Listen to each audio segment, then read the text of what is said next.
China's President Xi Jinping has spent years preparing for what he's about to do. For him and much of China, it all began with Japan's claim over the Senkaku Islands in January 1895. These uninhabited islands to the west of Okinawa had long been unclaimed territory, with Japan recognizing this and going through the proper legal channels of the day to claim them.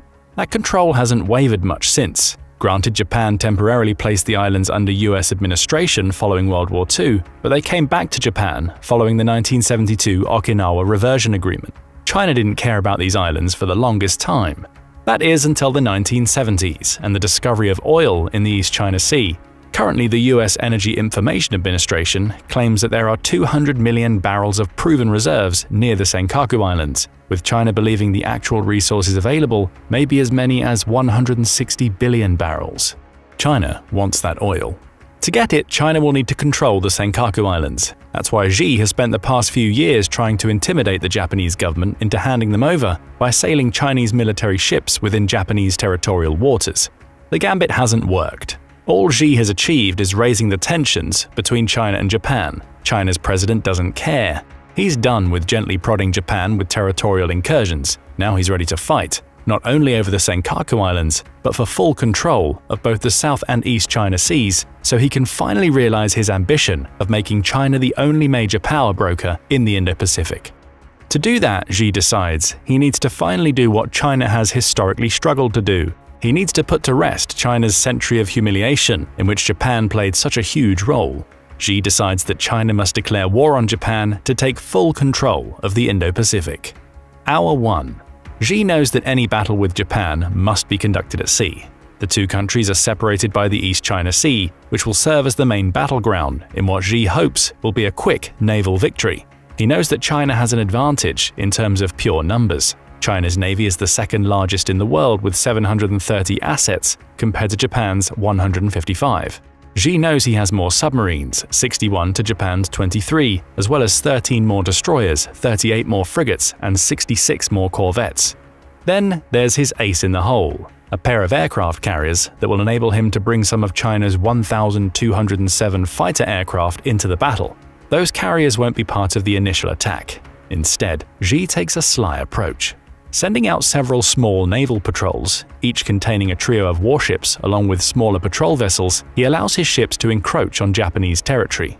The key here is to make it look like China is just doing what it's done for the last several years. He already has ships near the Senkaku Islands. They'd been there for 158 consecutive days as of May 31st, and they haven't moved in a month or so since.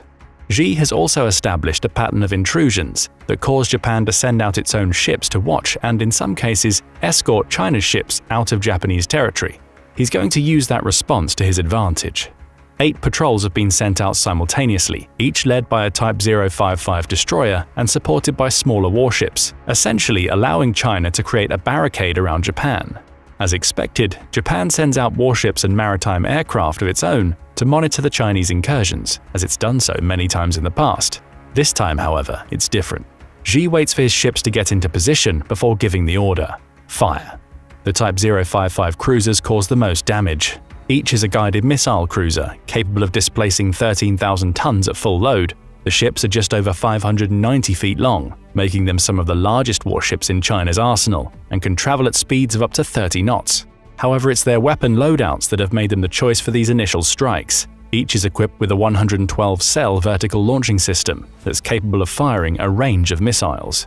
Key among these is China's HHQ-9 surface-to-air missile. They take out the Japanese aircraft sent in response to China's incursions, with more being available on each ship to attack any other fighters Japan will send out. To handle the ships, those same vertical launchers can be loaded with YJ-18 anti-ship and land attack missiles, with CY-5 missile-launched anti-submarine torpedoes also available if China detects any Japanese submarines in the area. Add an HHQ-10 close-in air defense missile system, stocked with 24 missiles for any aircraft that manages to escape the initial HHQ-9 barrages, as well as a 130mm naval gun and a Type 730H PJ-11 close-in weapon system, and the Type 055 is a dangerous enemy. Each of these Type 055s is backed by several smaller ships, which pile on the pressure during the initial assault. However, Xi's greatest advantage during this first hour of the war is the element of surprise.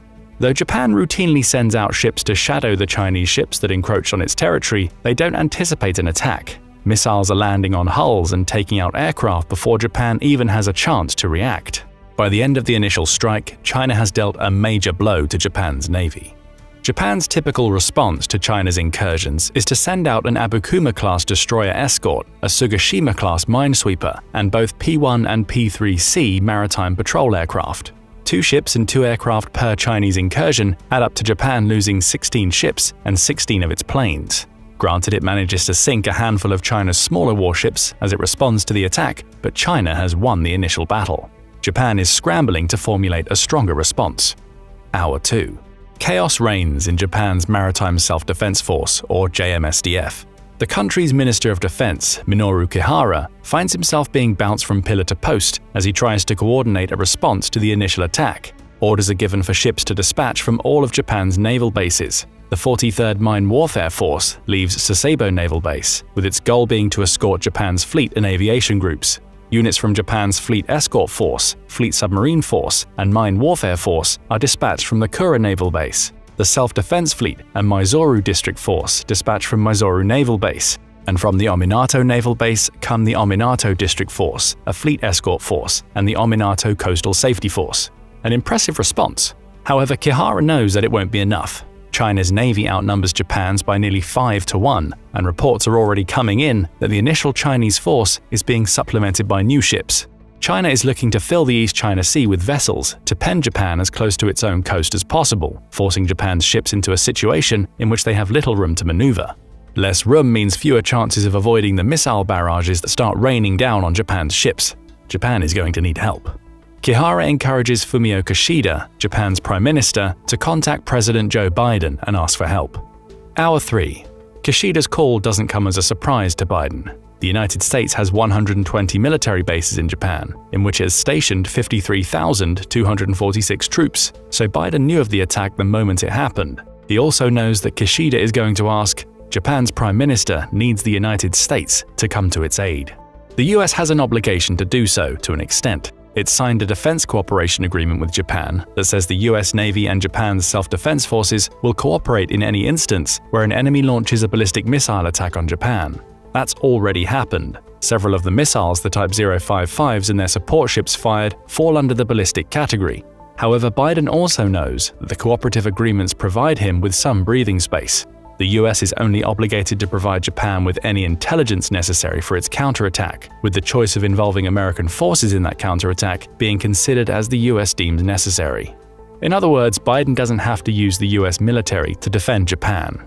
At the same time, he understands the consequences if Japan falls. The East China Sea will fall under China's control, likely to be quickly followed by the South China Sea. And if Xi is willing to show such aggression to one of the main military powers in the Indo-Pacific, what's to stop him from attacking South Korea, the Philippines, Vietnam, or any of the other countries that dispute China's claims in the South China Sea?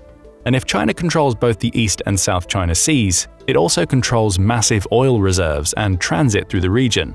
Biden can't allow that to happen. Still, he tells Kishida that he needs to take time to formulate a US response. After all, this is a war with China, one of the world's most powerful countries. He wants to wait a day or two to decide whether the US is ready to enter what will become a global war. Day 2.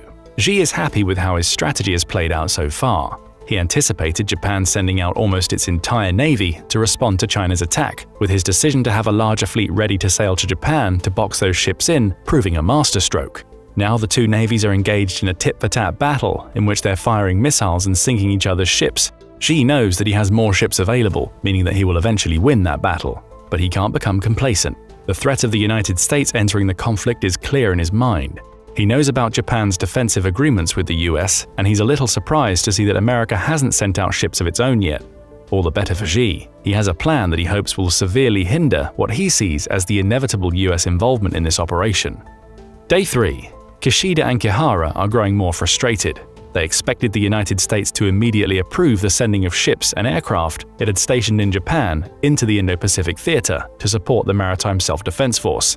That hasn't happened yet. Instead, they've both watched as the US, along with the rest of the Western world, has condemned the attack without getting directly involved. Does America not understand what the loss of Japan would mean for its influence in the Indo-Pacific? Back in the United States, Biden is still figuring out exactly how the US will respond. He's already made up his mind that the US needs to get involved, with the sticking point being the measure of that involvement. He could send out the entire 7th Fleet. At any given time, that fleet has between 50 and 70 ships and submarines stationed in Japan and 150 aircraft. Along with the 27,000 sailors and US Marines stationed with the fleet, those ships and planes could make a difference. The problem is they wouldn't be enough to repel the Chinese invasion alone. At best, the addition of these ships and planes would prop the JMSDF up to around 200 ships and around 400 aircraft. China still has a huge number advantage. To really stand a chance, the US will need to send the full force of its navy. That will take time, at least 2 weeks for ships stationed in the United States to sail the Pacific and reach Japan. Biden continues to deliberate. Day 10. China's navy is slowly wearing down Japan's after boxing them in. The JMSDF has lost over a quarter of its ships and around 50 aircraft. Everything it throws at China is returned in kind, with the People's Liberation Army Navy seeming to have a ship ready to replace any that the JMSDF sinks. The JMSDF doesn't have that luxury, and Xi knows it. Now it's time to finally enact the second part of his plan. He knows that Biden, for all his hemming and hawing, is going to decide to send the US Navy into the East China Sea. Some of that navy is on its way. The USS George H.W. Bush is already en route, flanked by around a dozen destroyers and various ships, but they're still in the middle of the Pacific. More worrying for China is the USS Ronald Reagan, which is part of the 7th Fleet and would allow the US to bring its fighters into the battle. Thankfully, that ship hasn't been deployed into the East China Sea yet. None of America's ships stationed in Japan are involved in the conflict. Biden is clearly trying to beef up his forces in the Indo-Pacific before America joins the fight. Xi decides a preemptive strike is needed. For that, he'll use China's 2 aircraft carriers, the Liaoning and the Shandong. Unfortunately for Xi, his 3rd carrier, the Fujian, is estimated to enter service in 2025. Never mind, as the Liaoning and Shandong should be enough for what comes next. Combined, the 2 carriers are home to 76 aircraft, including the Shenyang J-15, Changhe Z-18 and Harbin Z-9. The latter 2 are helicopters, so they won't be useful for China's next strike. However, the J-15 will be. Derided by some as a near-carbon copy of Russia's Su-33, the J-15 is a multi-role fighter. It's capable of carrying anti-ship, air-to-air and air-to-surface missiles, along with precision-guided bombs. It's the latter 2 that will prove crucial in China's next attack. Xi orders his carriers to sit behind the barricade his ships have created around Japan, offering them protection against Japanese missiles and aircraft. From here, he orders the J-15s to take flight. Their target? America and Japan's joint naval base in Yokosuka, the current home of the USS Ronald Reagan. Xi's J-15s will fly over, launching their missiles and dropping their bombs to destroy as much of the base as possible. The USS Ronald Reagan will be a key target, as removing it from the picture means the US loses some of its ability to deploy fighters from within the East China Sea. Instead, they'll be limited to their naval and air force bases in Japan, allowing China to continually bombard those static bases as the US attempts to respond. The next few days are marked by these aerial base assaults. The USS Ronald Reagan is taken out of commission, along with dozens of the planes and ships that make up the 7th Fleet. China didn't manage to destroy everything, of course, with the 7th Fleet joining the JMSDF in the East China Sea to bolster Japan's defenses in response to the base attacks. But that works fine for Xi. His preemptive strike has already dented the strength of a naval force that wasn't powerful enough to take on the entire Chinese Navy, even when combined with the JMSDF. It's only a matter of time before Japan's defenses crumble, and China is able to establish a clear waterborne path that would allow it to start landing soldiers on the Japanese mainland. Day 11. Kishida has spent most of the day communicating with Biden and US military commanders. Though frustrated that it took the United States being attacked before it directly entered the fighting, he's at least happy to know that America's remaining ships in the Indo-Pacific have joined the JMSDF. He also knows that more are coming, with the initial fleet sent from the United States being followed by several more units in the wake of the attack. Japan's goal from this point forth is to survive long enough for a larger contingent of the US Navy to arrive. Sadly, America's NATO allies won't be joining the fight. Though they're bound by Article 5 of the NATO Charter to fight alongside the US if America is ever attacked on its own soil, the attacks by China on America's bases in Japan don't count. Those bases aren't considered to be US soil, so they don't count as a trigger for Article 5. Still, there's other good news. Beyond the 7th Fleet joining with the JMSDF, Japan has also been able to take advantage of the trilateral defense agreement it has with the US and South Korea. It just so happens that the USS Theodore Roosevelt, another of America's aircraft carriers, had arrived in South Korea just days before Xi launched his initial attack. Losing the USS Ronald Reagan was a devastating blow. But in the USS Theodore Roosevelt, Japan gets access to another aircraft carrier to supplement the aerial forces it's sending into the battle from its mainland. Better yet, that aircraft carrier is sailing in from the north of the East China Sea, which will force the PLAN to split its attention between Japan and a separate fleet coming from South Korea. With more than 60 fixed-wing aircraft and helicopters on board, it doesn't quite level the playing field alone. But with Japan's air force still flying into the battle from land, along with the US involving the 100 or so planes it had left following China's initial strike, the lucky appearance of the USS Theodore Roosevelt at least gives the PLAN more issues to think about. Then there's Japan's own ace in the hole, the South Korean Navy. Though Japan and South Korea have a tense history of their own, marked by the Japanese occupation of Korea in the early 20th century, they are both part of the Trilateral Defense Agreement signed with the United States. And while that agreement doesn't obligate South Korea to defend Japan from an attack, the country's president, Yoon Suk-yeol, has already reached the same realization that Biden reached just days before. He can't allow China to win the battle in the East China Sea. Doing so would likely put South Korea in the firing line next. And worse yet, China may ally with North Korea upon turning its attentions to South Korea. Even if that doesn't happen, the loss of Japan means the reduction of US influence and, by extension, South Korean influence in the Indo-Pacific. So Yoon Suk-yeol agrees that South Korea should join the fight. With that agreement comes further supplementation of the JMSDF in the East China Sea. South Korea has 200 naval assets, including 13 destroyers, 17 frigates, 22 submarines, and 5 corvettes. It also has an impressive air force that boasts 1,261 craft, with its proximity to the East China Sea meaning that it will be able to launch strikes against the Chinese Navy from the north as the combined Japanese and US forces fight from the east. Japan is starting to turn the tide. Though it's still fighting to a stalemate and losing ships by the day, it's now on the verge of surrounding China's navy with the help of the US and South Korea. Day 15. President Xi is furious. He hadn't anticipated the arrival of the USS Theodore Roosevelt in the East China Sea, and he believed that South Korea would stay out of the fighting. Why wouldn't it? For all of its recent cooperation with Japan, South Korea understands what it means to be subjugated to the country's former imperialism. He had hoped to quickly defeat Japan before moving on to negotiate with South Korea from a position of power. That won't happen anymore. Even worse, China's naval power is now almost being matched in the East China Sea. Two of the biggest flaws in the PLAN are being exposed. First, for as large as the PLAN is in terms of its assets, the amount of power those assets bring to the table isn't as high as China would like. Over 150 of its 730 ships are small patrol vessels that are unsuited for a naval war, meaning China has been revealed to not be quite as powerful as first believed. That wouldn't have been a problem if Japan was fighting alone. But with the US and South Korea joining the fray, that lack of power may start to tell. Second, mistakes are starting to creep in. That's a result of a combination of inadequate training and the lack of direct combat experience within the PLAN. China hasn't been at war since 1979 and certainly hasn't had the chance to test its might since its military underwent its great modernization. Again, the same is true of Japan, but with the experience of the US to back it, Japan is putting up a much stronger fight than anticipated. The training issue is even more worrying. Several of Xi's ship captains and vice captains hadn't completed their training prior to him starting the war with Japan, including the vice captain of one corvette, who is still months away from taking his test. There's a talent shortage in the PLAN, particularly relating to the Navy's more high-tech roles. That's manifesting in PLAN's ships struggling to properly coordinate attacks and, in some cases, the ships themselves failing to perform due to inadequate maintenance. China's numbers advantage is slowly declining as a result, and the situation is only going to get worse for Xi. More ships from the US are coming in. Day 20. Following a long voyage via the Pacific Ocean, the USS George H.W. Bush arrives in Japan, alongside a contingent of American destroyers and frigates. They stop briefly at Naval Base Okinawa before sailing south of Japan.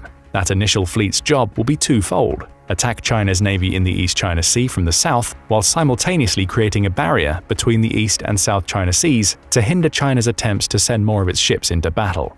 China's own tactic is being used against it, as the arrival of the USS George H.W. Bush and the following fleet allows Japan to box the PLAN in to the East China Sea. More ships are coming from the Pacific, meaning the barricade will only get stronger. And there's more bad news for China. The US Navy's Fifth Fleet is also on the way. Though the fleet is normally responsible for conducting operations within the 2.5 million square miles of water that includes the Arabian Gulf, Gulf of Oman, Arabian Sea, and the Red Sea, along with some parts of the Indian Ocean, Biden has decided to employ it in the fight against China to create a naval pincer attack. The fleet, which has 7 task forces that include unmanned underwater vehicles, unmanned surface vehicles, and unmanned aerial vehicles, is en route now just south of India and will soon arrive in the South China Sea. When it arrives, China will see the PLAN split in two, with each part facing battles on multiple fronts. In the East China Sea, Japan and the US are attacking from the east, South Korea and the US come in from the north, and the recently arrived Pacific Fleet will attack from the south. The ships that remain in the South China Sea also face attacks from the north and from the Pacific Fleet, along with strikes from the US Fifth Fleet to the south. Day 30. President Xi is left to think about the tactical blunders he made as he finds his navy completely boxed in. Close to the full force of the US Navy has been combined with Japan, with South Korea's participation in the fight being unexpected. He expected American involvement, he just didn't expect it to this extent. The arrival of the Fifth Fleet was the final blow to his ambitions. Xi had assumed the US would leave that fleet in the Red Sea, both to continue combating the Houthis and because he thought that India would raise objections to having that fleet sail around the south of its country to join the fight in the South China Sea. But Xi didn't reckon for the US feeling capable of leaving the Red Sea because it wasn't fighting there alone. It had the help of a coalition of more than 20 countries that could cover for it whilst its ships were gone. The Red Sea was in safe hands. As for India, Xi could only look back at several tactical blunders he'd made before attacking Japan. Inviting the likes of Iran and Egypt into the BRICS economic partnership hadn't helped. By doing so, China and Russia had combined to minimize India's influence in the group, leaving the country feeling marginalized inside an organization that was supposed to help it prosper. Then there were the border disputes along the line of actual control. Xi's troops had clashed with India's on several occasions over the last few years, with tensions still rising along that border. Still, he thought offering tacit approval for the US Navy to sail through the Indian Ocean was beyond India. Xi was wrong. India has stayed neutral and hasn't offered support to either side, but it also raised no objections when the Fifth Fleet began its voyage. Now the Fifth Fleet was in the South China Sea, with more ships arriving via the Pacific daily. They joined Japan to pen China's ever-weakening navy in, with Xi only able to watch as his tactics were used against him. China is losing ships. Chief among them is the Liaoning, one of China's aircraft carriers. That loss forced Xi to withdraw the Shandong for fear of losing it too, meaning China's navy no longer has the air support Xi would like to provide. Sure, aircraft can still take off from the Chinese mainland, but their range is limited and the JMSDF seems content to sit at the far reaches of that range while working alongside the US and South Korea to pick China's ships off vessel by vessel. Xi's navy has nowhere to go. Neither does Xi. His attempted naval invasion of Japan has failed not because China's navy is weaker than Japan's, it is or was far stronger. Instead, it failed because Japan has smartly built alliances with countries that have an interest in ensuring that China doesn't become a more powerful influence in the Indo-Pacific. Xi is left to rue the fact that he has essentially lost a war to the United States and South Korea, as well as to Japan, and without the stomach for declaring a full-blown war against the US, he's forced to back down. Japan is victorious, but it's something of a Pyrrhic victory. The JMSDF will need to rebuild after losing dozens of ships as it held the line and waited for reinforcements. Bases will need to be rebuilt and armaments replenished. Still, Japan's ties with South Korea are stronger than they've ever been, with their ties with the US being reinforced by the support provided to the JMSDF. If China ever attacks again, Japan will be ready. This is just one of many interpretations of what might happen if the Chinese and Japanese navies went to war. Perhaps the United States and South Korea never get involved, or China might be able to call on its own allies, such as North Korea, in the fight. So, what do you think? Would China defeat Japan in a naval battle, or would something similar to the scenario we've discussed played out? Tell us what you think in the comments, and thank you for watching the video. Now go and check out if the US and China go to war. Who loses? Or click this other video instead.